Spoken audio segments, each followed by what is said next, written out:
The wind howled across the dry plains as Ethan Cole, a widowed farmer in his early 40s, rode into the dusty little town of Ravens Creek. His young daughter, Lily, waited miles away at their broken farmhouse, sick and feverish. Ethan had sold his last cow to buy medicine, flour, and a few candles to light the lonely nights. His heart was heavier than the saddlebag slung over his horse's back. The town was bustling that morning, but the air felt strange, hollow somehow, like everyone was trying to hide their own hunger. The crops had failed that season. The mines had closed, and hope had become a rumor people no longer believed in. Ethan hitched his horse outside the general store and stepped in. "Morning, Mr. Carter," he said to the shopkeeper, dropping a few silver coins onto the counter.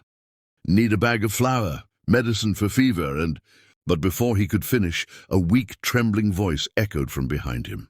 "Please, sir, could you spare a loaf of bread?" Ethan turned. Standing by the door was a young woman, barefoot, dressed in a torn white gown, dust clinging to her face like ash. Her eyes, sunken but burning with quiet desperation, met his. She looked like a bride left behind at her own wedding. The store went silent. People whispered. "That's her," someone murmured. "The preacher's bride. The one he left at the altar." Ethan frowned. "What happened to her?" Mr. Carter cleared his throat. "Name's Anna Grace, poor soul. Her fiancé ran off with her dowry the day before the wedding. Lost everything.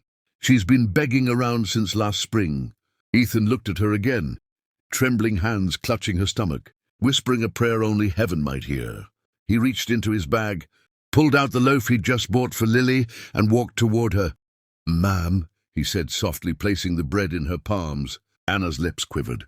"Sir, I can't—" "You can," he interrupted. "My daughter will live if I can find medicine. You might not last the night without this." Tears streamed down her cheeks. "You're a stranger. Why would you help me?" Ethan sighed. "Because once someone helped me when I didn't deserve it either." The townsfolk stared in silence as the broken bride fell to her knees, clutching the bread like a newborn child. For a moment, even the wind outside stopped to listen. Ethan turned to leave, but as he did, Anna called out, "Please, don't go yet. I can't repay you with money, but maybe I can with work. I can clean, cook, sew, anything. Just don't let me starve again." He hesitated. Lily was waiting. But something in Anna's eyes, that quiet strength beneath the sorrow, it reminded him of his late wife. "Fine," he said. "Come, I can use help at the farm. But no promises of comfort, only honesty and hard work." She nodded, clutching the bread. And just like that, two broken souls rode out of Ravens Creek, neither knowing that the road ahead would test the limits of forgiveness, sacrifice, and the meaning of love itself. Chapter 2, The Bride of Mercy.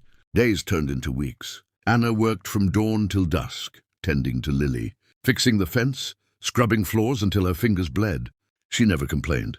Ethan watched her silently, noticing how she'd hum softly to Lily when the girl's fever rose, or pray quietly when storms rolled over the horizon. Something inside him began to shift, a slow, painful thawing of a heart that had long been frozen by grief. One evening, as the sunset bathed the field in gold, Lily sat on the porch and whispered, "Pa, Miss Anna makes the house smell like Ma again." Ethan froze.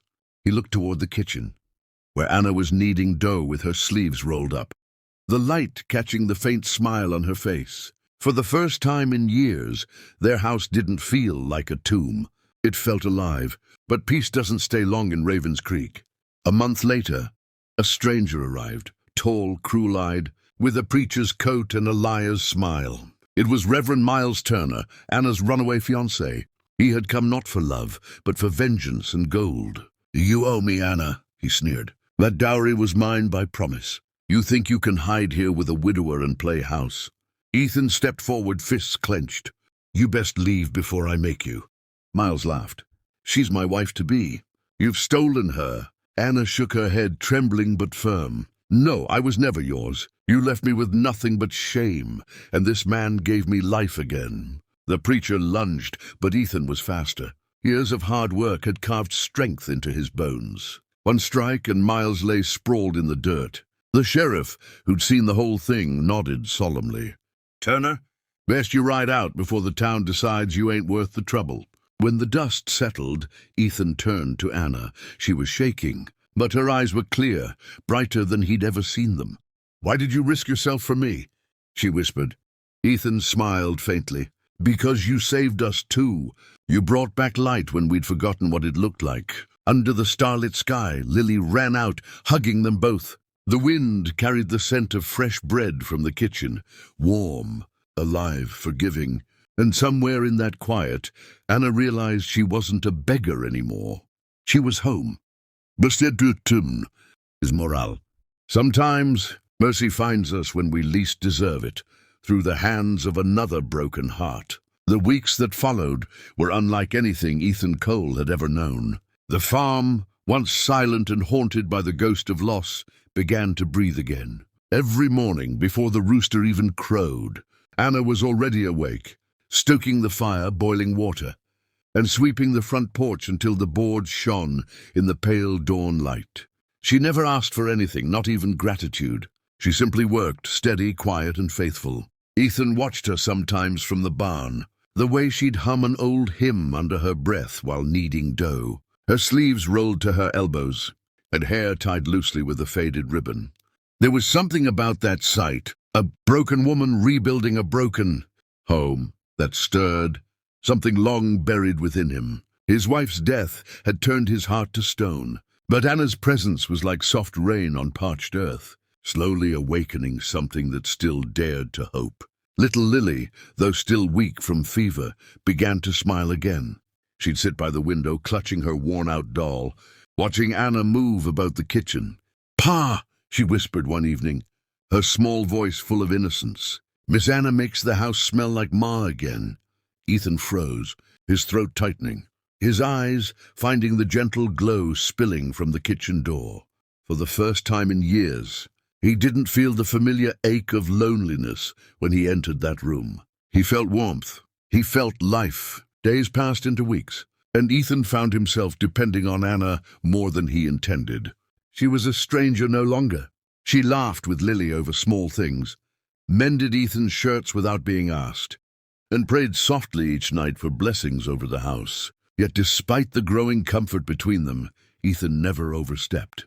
He kept his distance, respectful and restrained, bound by an unspoken understanding that both carried wounds too deep for words. But the town noticed. Whispers began to swirl through Ravens Creek like restless wind. Some said the widower had taken in the preacher's abandoned bride for unholy reasons. Others said she had bewitched him. Yet Ethan paid them no mind. He'd lived long enough to know people would rather gossip than be kind. One afternoon, as the sun sank low and painted the fields gold, Ethan returned from town with supplies. Anna was sitting on the porch, sewing a patch into Lily's dress. She looked up and smiled, that soft, hesitant smile that always caught him off guard. "You look tired," she said gently. "The road must have been long." Ethan nodded, setting down his pack. "Long enough," he murmured. He hesitated, then added, "There were rumors in town about you." "About me?" Anna's hand stilled. Her eyes fell to the floor. "I know," she whispered. "They think I don't hear them, but I do." "Every word," Ethan sighed. "Don't let them get to you. Folks forget what truth feels like when lies sound sweeter." She smiled faintly, her voice trembling but firm. "I've stopped caring what they think. You and Lily are all the truth I need." That single sentence hit him like a hammer against his heart. For a moment, he forgot how to breathe. That night, after Lily had fallen asleep, the house was quiet, except for the sound of rain tapping against the window. Anna sat by the fire, mending one of Ethan's old coats. He sat across from her, watching the flames dance in her eyes. "You ever think about leaving?" he asked suddenly. She looked up, surprised. "Leaving? This place? The whispers? The past?" Anna's fingers tightened around the thread. "Where would I go, Ethan? The world isn't kind to women. Like me, and even if it were—" She paused, her gaze softening. "I found more peace here on this little farm than I ever did in all my years before." Ethan leaned back, silent. The rain grew heavier outside, like heaven weeping quietly for all that had been lost and all that was being reborn. But peace, as always, is fragile, and the past has a cruel way of finding those who dare to start anew. It was a Sunday afternoon when the stranger rode into Ravens Creek. The townsfolk turned their heads as the man dismounted his black horse, a tall figure with a preacher's coat, dark hair slicked back, and eyes that gleamed with self-righteous cruelty. Reverend Miles Turner, the same man who had once promised Anna a forever, only to abandon her on the day it was meant to begin. He walked into the saloon, his boots leaving trails of dust, and when he spoke, his voice was laced with venom. "Where is she?" he demanded. "The girl who calls herself Anna Grace," someone muttered. "She's living out by the coal farm." Turner smirked, his lips curling in disgust. "Figures. From a preacher's bride to a farmer's charity case." He spat on the floor and rode off toward Ethan's land. When Ethan saw the rider approach, something in his gut twisted. The way the man sat tall in the saddle, the pride in his stare, it wasn't hard to recognize trouble. Lily was playing in the yard, and Anna was hanging laundry by the fence. She froze the moment she saw him. The color drained from her face. "No," she whispered, clutching her apron. Ethan stepped in front of her instinctively. "You know him?" She nodded slowly. "That's Miles Turner." The name itself seemed to poison the air. Miles dismounted, dusting off his coat, and flashed a smile that didn't reach his eyes. "Anna, my beloved," he said mockingly. "You've been hard to find." Anna trembled, taking a step back. "You have no right to call me that." "Oh, I think I do," he sneered. "We were to be wed. You were mine. And yet here you are playing wife to this dirt farmer." Ethan's jaw tightened. "Watch your mouth, preacher." Miles turned to him with cold amusement. "And you must be the fool who took in my woman. Tell me, Mr. Cole, what do you get in return for your charity? A warm bed? A warm meal?" Ethan didn't answer with words. His fist did. The punch landed clean across Miles's face, sending him stumbling back into the dirt. Anna gasped, clutching Lily close as the preacher wiped the blood from his lip, a twisted grin spreading. "You'll regret that," he hissed. "The Lord punishes thieves and adulterers alike." Ethan's voice was calm, but full of warning. "Then maybe he'll start with you." Before things could worsen, Sheriff Hayes arrived, drawn by the commotion. He dismounted, resting a hand on his holster. "Turner, what's your business here?" Miles pointed at Anna, his voice dripping with false righteousness.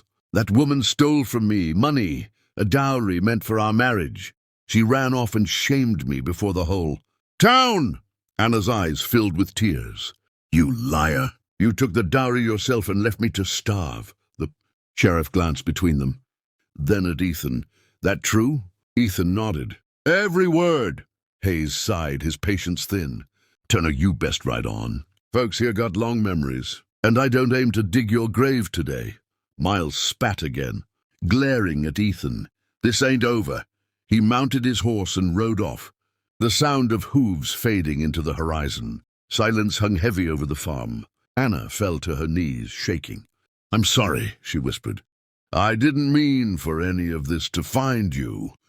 Ethan knelt beside her, his hand steady on her shoulder. "You didn't bring trouble here." Anna, trouble came looking for what it lost, and found a wall it couldn't break. She looked up at him, through tears. "Why did you stand up for me?" Ethan smiled faintly. "Because someone once stood up for me when I didn't deserve it. Guess I'm just paying it forward." That night, as the stars stretched endless above the quiet fields, the three of them sat together by the fire, Ethan, Anna, and Lily. The wind outside was soft, carrying the scent of rain-washed earth and baking bread. Lily leaned against Anna's arm and whispered sleepily, "Miss Anna, are you going to stay with us forever?" Anna's eyes filled with tears, and for a moment she couldn't speak. Ethan looked at her gently, waiting. Finally, she smiled through the trembling of her lips. "If your pa will let me." Ethan met her gaze, his heart too full for words. "You're already home, Anna." The fire crackled softly, throwing gold light over their faces. The farm that had once been a place of sorrow now pulsed with life again. 3 souls, stitched together by grace, by pain, by mercy itself. Anna wasn't the starving bride anymore. She was a woman reborn, proof that even the broken can be mended, that even in the hardest soil, love can take root and bloom.